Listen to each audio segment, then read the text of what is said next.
BJP के नेताओं की आपस की लड़ाई है। मोहन बड़ौली जी ने भी दोबारा प्रदेश अध्यक्ष बनना था। ये सारा उसको रोकने के लिए षड्यंत्र है।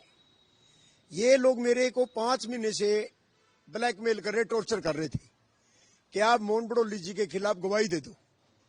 जब मैंने कुछ देखा ही नहीं, मेरे सामने कुछ हुआ ही नहीं, तो मैं गवाही कैसे दे दूं? जब इनको लगा कि रॉकी मित्तल तो मानता ही नहीं है, एक तीसरा बंदा मोहन बड़ौली जी का दोस्त है, बीजेपी का संयोजक है, वो इनका गारंटर बना। उसके भी कॉल मेरे को आते थे। जब लगा कि रॉकी मित्तल तो मानता नहीं है, विकल को उसके पक्ष में बयान देगा, मेरा भी नाम लिखवा दिया। भाई लड़ाई तुम बीजेपी वालों की है, मुझे क्यों बदनाम कर रहे हो? भाई दारू पी थी, ये किया था फिल्म की शूटिंग के लिए। मैं कौन सी शूटिंग करता हूं भाई? मैं तो अपनी शूटिंग करता हूं, धार्मिक गाने बनाता हूं, पॉलिटिकल गाने बनाता हूं। अरे मुझे तो 4.5 साल से प्रताड़ित हो रहा हूं बीजेपी के हाथों। अरे कुछ तो रहम करो। तुम्हारी आपस की लड़ाइयां हैं, तुम लड़ते रहो, मुझे तो बख्श दो। कोई बीजेपी का संयोजक है, कोई बीजेपी का एमएलए है, कोई कुछ है, कोई कुछ है। ये सारे बीजेपी की आपस की लड़ाई है, पॉलिटिकल मैटर है। मेरे पास अभी तक तो किसी की सूचना ही नहीं है। मुझे तो मीडिया से पता लगा कि ऐसा भी कुछ चल रहा है। मैं कहता हूं, मोदी जी से निवेदन करूंगा, मैंने आपका 14 साल काम किया, प्रदेश अध्यक्ष का भी नाम आ रहा है, वो भी बीजेपी के। मैं कहता हूं जी, इस मामले की सीबीआई जांच होनी चाहिए, दूध का दूध पानी का पानी होना चाहिए। जितने भी लोग हैं, जितने आरोप लगाने हैं, गवाह बनने वाले हैं, जितने भी हैं, सबके नार्को टेस्ट होने चाहिए हर बात के। मैंने तो कभी बड़ौली जी को दारू पीते नहीं देखा, मैं तो पीता ही नहीं हूं। और मैं ऐसा कोई मामला नहीं, मैं कहता हूं उनकी सीबीआई जांच होनी चाहिए, सबके नार्को टेस्ट होने चाहिए, ताकि दूध का दूध पानी का पानी हो सके। लेकिन राजनीति बहुत लोग करते हैं, जो हरियाणा के बीजेपी के नेता राजनीति कर रहे हैं, इससे गंदी राजनीति कभी नहीं हो सकती।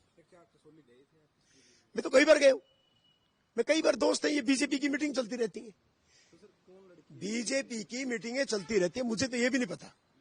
लेकिन मेरे पास जो कॉल आए थे लड़कियों के 9 सितंबर को, 17 सितंबर को, 9 सितंबर को भी, 10 सितंबर को भी मेरे पास सारी कॉल रिकॉर्डिंग है।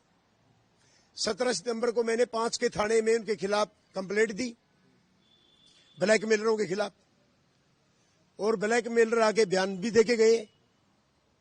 जे कोई सच्चा होता तो पुलिस में जाएगा कि मेरे घर आएगा? सिर्फ यही कि मैं पहले प्रचार ना करूं भी कांग्रेस का, और फिर बाद में मैं बड़ौली के खिलाफ बयान दे दूं, बस ये इनकी मंशा थी। एक तो अमित बिंदल ही संयोजक है बीजेपी का, बड़ौली जी के साथ ही रहता था, दोस्त है उसका। और जो लड़के ये आपस में क्या करते हैं, क्या नहीं करते, मुझे क्या लेना देना? बीजेपी के तो कई बार कई एमएलए भी जाते हैं मीटिंगों में, इनकी अक्सर मीटिंग होती रहती है। और ये मोहन बड़ौली जी चेयरमैन थे, और चेयरमैन मीटिंगें लेते रहते हैं। मैं इनका दोस्त था, मेरे को ले जाते थे साथ में, और इससे ज्यादा मैं।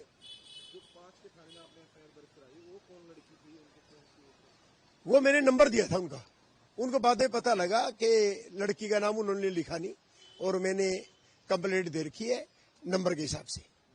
वो मैं कंप्लेंट शाम को इशू भी कर दूंगा कि मैंने कंप्लेंट क्या दी हुई है, और कितनी तारीख को। 3 बार मैंने डीजीपी को मेल किया, डीजीपी साहब का कोई जवाब नहीं आया, सीपी साहब को किया, कोई जवाब नहीं आया। मैं तो 6 महीने से चाहता था कि दूध का दूध पानी का पानी हो। लेकिन जो हरियाणा की पुलिस ने मेरा सहयोग दिया होता, तो शायद इसका कभी का अंत हो जाता है सिस्टम का, और कभी का दूध पानी का पानी हो जाता। तो अभी क्या लग रहा है मोहन बड़ौली जी और आपके ऊपर ये आरोप है, ये सही नहीं है? मैं कहता पॉलिटिकल मैटर है, बीजेपी का आपस का मैटर है, कांग्रेस का भी मैटर नहीं है, कोई दूसरी पार्टी का मैटर नहीं है, बीजेपी के आपस के नेताओं की लड़ाई है। भाई मैं तो एक ही कहता हूं, बीजेपी के नेताओं, आप लड़ो, मरो, कटो, भाई मेरे पे रहम करो। मैं तो तुम्हारे से 14 साल काम करके तुम्हारा, और 4.5 साल से तुम्हारे तो केस ही भुगत रहा हूं, और मुझे माफ करो, मुझे अपनी चैन की जिंदगी जीने दो। सिर्फ इनकी आपस की लड़ाई है, मेरा इनसे कोई दूर दूर का कोई मतलब नहीं है। अभी आप किस पार्टी में हैं? मैं कोई पार्टी में नहीं, मैंने छोड़ दिया पॉलिटिक्स वाला। भाई जो भी अच्छा आदमी हो उसके लिए काम करो, कुछ नहीं है ये यूज एंड थ्रो, यूज करेंगे फेंक देंगे। और मेरे जैसे आदमी भैया, जो सीधे सीधे लोग हैं ना, सबसे पहले वही कटते हैं, इसीलिए हम लोग दुखी है। झूठ हमसे बोली नहीं जाती। मैं इनका गवाह बन जाता, मोहन बड़ौली के खिलाफ गवाही दे देता, बात बन जाती। जो असली गुनाहगार है वो कहते हैं कि हम लेके गए। कोई पूछे तुम्हारे क्यों लेके गए, कौन थे, मेरे से मिले क्या? मेरे साथ कभी कोई लड़की गाड़ी में बैठी हो, कभी मेरे साथ कभी रूम में रुकी हो, कोई मेरी आईडी हो, कभी भी मेरे पैसे बैंक खाते से पैसे गए हो, कभी भी मेरे नंबर से फोन किया हो मैंने, मेरे को चौराहे फांसी दे देना, इस बात की गारंटी है। मेरा ऐसा कोई विषय नहीं है दूर दूर तक।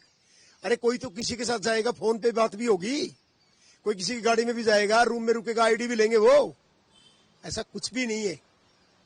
और जिस होटल की बात कर रहे हैं ना, वो होटल हिमाचल टूरिज्म का है।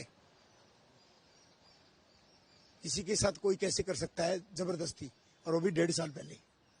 ये मोहन लाल बड़ौली को बदनाम करने के लिए एक स्टैंड है। मेरा नाम इसलिए लिख दिया, मैंने उनके खिलाफ गवाही